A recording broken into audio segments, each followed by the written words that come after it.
Boa noite, pessoal.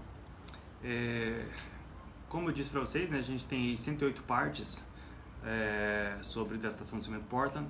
Hoje eu vou falar um pouco sobre os silicatos, né? A gente tinha falado sobre os aluminados, né? C3A e C4AF, são os dois tipos de aluminados que tem no cimento Portland. Além disso, tem os silicatos. Então, naquele saco de cimento Portland, em teoria, você vai encontrar silicatos, uma grande família, e aluminados, outra grande família.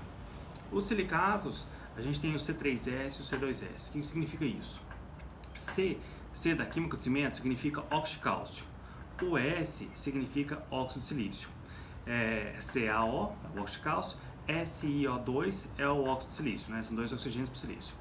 Então, quando eu falo C3S, significa 3 óxidos de cálcio e 1 óxido de silício, né? Então, 3C e 1 S, C3S. E o C2S é a mesma coisa, só que é o dióxido, né? Tem 2 óxidos de cálcio e 1 silício. As reações são praticamente as mesmas, né? São reações de hidratação.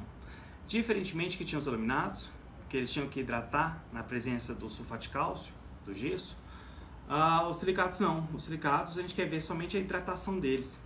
É uma hidratação tardia, né? Porque primeiro quem reage, lembra que eram os aluminados, por isso que eu tinha pega. E agora eu estou pensando em resistência. Quem dá resistência para mim são os silicatos. Os silicatos reagem com a água, então a hidratação dos silicatos forma silicato de cálcio hidratado.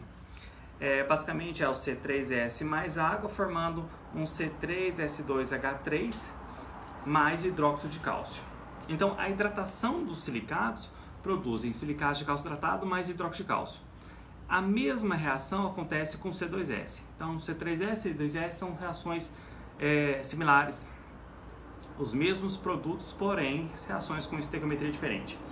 Mais uma vez, é necessário que você tenha feito o segundo grau, né? Para a gente continuar a aula, porque você precisa saber a estequiometria da reação. Quem não souber, vai lá depois, lá na escolinha rural e pergunta como que é isso. Mas, pensando na estequiometria, então, o C3S reage com água e ele produz uma quantidade maior de hidróxido de cálcio do que a reação de hidratação do C2S. Isso significa que, se eu penso que eu quero um concreto, olha que interessante o que a gente pode tirar das reações de hidratação só pela estequiometria. Se eu quero um concreto mais resistente a sulfatos, por exemplo, que a gente precisa chegar a isso um dia, a gente vai falar de sulfatos ainda, mas mais resistente a sulfatos, o que acontece? Eu precisaria de um concreto que tivesse uma quantidade menor de hidróxido de cálcio, que na química do cimento eu chamo de CH. O C é CaO, o H é H2O. Aí quando você junta o CaO com o H2O, se você souber matemática, você faz um CaH2O2. Aí você coloca o 2 em evidência, CaOH entre parênteses 2, entendeu? Hidróxido de cálcio, é isso. Bom, então, se eu tenho menos hidróxido de cálcio, significa que eu tenho menos hidróxido de cálcio para reagir com o sulfato, que poderia ser do meio externo, e formar aquela gipsita, ou sulfato de cálcio hidratado secundário. É o G secundário. E G secundário vai dar um problema pra gente, eu vou te explicar no futuro, quando eu tiver reações sulfáticas dentro do concreto. Mas se eu não tenho esse hidróxido de cálcio, eu não tenho como o sulfato reagir na forma de G secundário, eu não tenho problemas. Basicamente é isso. Então, um concreto que não tem esse hidróxido de cálcio, ele é melhor. Olhando para a estequiometria da reação, então, o C2S e o C3S, se o C2S produz menos hidróxido de cálcio, ele vai ser melhor para mim. Então, se eu pudesse comprar um cimento que tivesse só C2S, ele seria melhor do que um cimento que tem C3S e C2S. Isso pensando em resistência a ataque sulfático, por exemplo. Mas agora eu vou pensar em outra coisa. Vou pensar em resistência mesmo, resistência em megapascal, né? Pensando em o que me dá resistência à compressão ali no concreto.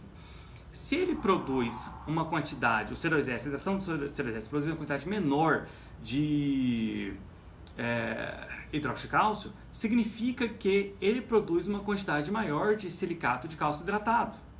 E o silicato de cálcio hidratado é quem me dá resistência ao concreto, né?